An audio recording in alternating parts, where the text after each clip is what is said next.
Okay, we are talking about empowered boundaries for being in your own essence, staying in your own lane, and having that strong energy field where you don't feel so much of everyone else's business. So, first things first, I invite you to open your arms like you see this girl in the picture. And turning your palms up, letting your shoulders fall down, reaching through the top of your head, and extending your fingers in both directions. Just go ahead and try that and see how it feels when your body is expanded like that, when your arms are open. And being open does not mean that you are vulnerable to all this outside energy of other people penetrating your mood. So grant yourself permission here to take up space. I give myself permission to take up space.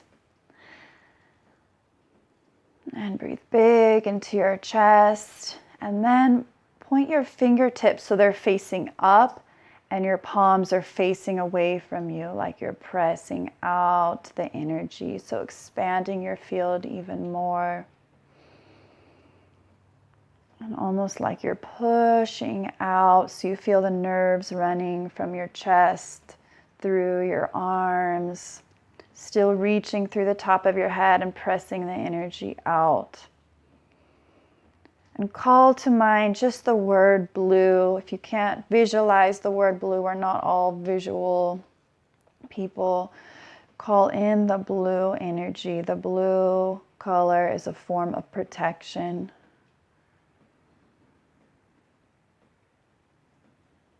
And then just bringing your arms up so your hands touch, sealing in the top of the circle, and then bringing your hands down, all the way down towards your root chakra. And then just placing your hands like a basket in your lap, one palm on top of the other, both facing up. And being open to receiving what is meant for you. Anything else, your aura will repel. And be so strongly confident when you speak or think these words that you repel what is not meant for you. The more that you say and believe this, the more confident and strong your vibration and aura will be into not absorbing that which is not yours or meant for you, or serving your highest self.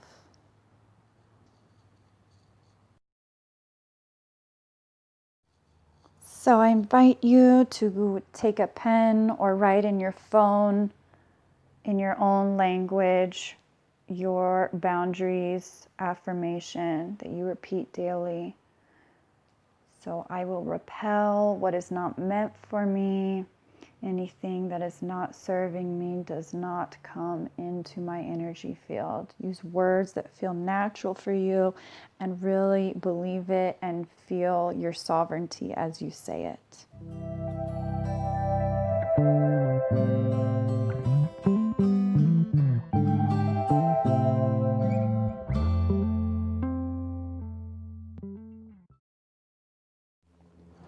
Energy flows where attention goes. So we're talking about subtle ways where you lose your energy and leak in other people's vibes to your field. So just listen to the words paying attention. So literally looking at your energy as currency. So when we're engaged in a discussion with someone, we may not really understand them. Our minds can go into story mode. I know mine does, especially because I like to write.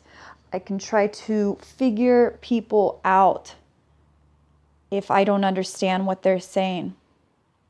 But at the end of the day, trying to figure someone out obviously is not our business, but we as humans can be curious. However, you're plugging into their field as well. So that can be a super big leak. And analyzing them also requires mental energy, which you're not going to realize you've lost until the end of the day. So notice without making a story up, and the more in tune you are with your own energy, and you set your energy when you're alone before you meet up with anyone, you know what feels like yours. So you can sense someone without having to make up a story with any mental effort. And when you're staying in your own lane, you're in observation mode, people are going to show you who they are regardless. So save your currency for what is a good investment for you. Energy flows where your attention goes. So we don't want energy flowing towards other people's story. What does not concern you, leave it alone. What does not concern you, say leave it alone. Okay, so holding space with boundaries. Holding space is a term some people are confused with. Basically, it's being there for someone and just allowing them to feel how they want to feel without trying to make them feel better or course correct them or give them any type of advice besides just being an ear and listening. And sometimes someone can be feeling really shitty and you may want to feel bad for them, but we know that this isn't going to improve it, feeling so bad for someone. Instead, there's a technique called imprinting. So you're literally like thinking the opposite of what they're feeling. So if someone is like telling you a story that they're afraid of something or a just very traumatic situation happened, you can imprint that thought of the resolution, like you are so safe, you are so divine, and just kind of project that thought out to them. Like if your thought could just hug them. Like if you can still do that and listen, that is great. But sometimes our mind can run into thinking like, oh, what have I gone through that's similar? Like that's usually never even helpful to say a similar situation. It can, totally negate what that person is feeling. And unless they ask, don't go there. Just try to take the highest form of compassion through imprinting. And then also important, just have your timer, have your limit. And, sometimes people can call you, especially that's when I really am like, okay, after 15 minutes, like that's kind of my max. Everyone has their max. And if it's a client, obviously that's a different story. And imprinting can also be done with a friend or a partner. Like if someone is kind of shy about dancing or about being intimate and you can kind of sense that, you can also imprint, you are so safe, you are so safe.